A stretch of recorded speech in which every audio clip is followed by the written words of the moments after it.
CST, une rupture qui a pris des proportions que personne n'aurait pu imaginer et pourtant, depuis plusieurs, CST, une vraie guerre des mots que se livrent Shakira et Gérard Piqué.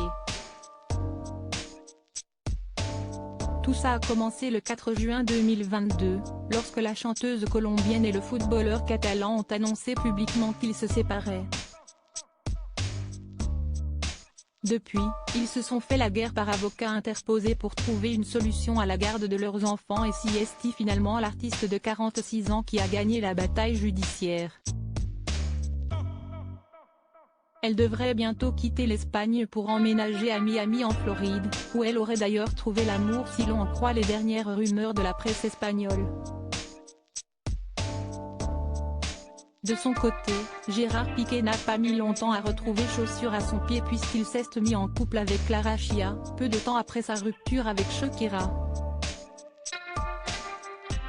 La jeune femme de 23 ans et l'ancien footballeur de 36 ans semblent vivre une belle histoire d'amour et ils n'hésitent plus à se montrer ensemble publiquement dans les rues de Barcelone.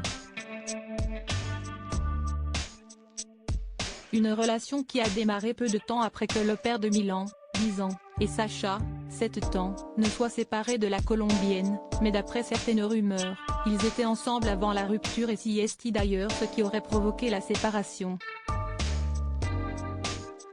Certains médias ont notamment évoqué des indices repérés par Shakira, comme le pot de confiture qui baisse anormalement vite, mais d'après les dernières informations, la mère du sportif serait également impliquée dans l'histoire.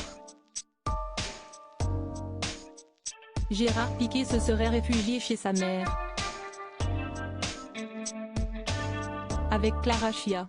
CST, le média péruvien El Popular qui sort une information pour le moins étonnante. D'après leurs informations, la mère du champion du monde, Montserrat Piqué, une célèbre médecin en Catalogne, aurait aidé son fils à cacher sa liaison avec Clara Chia.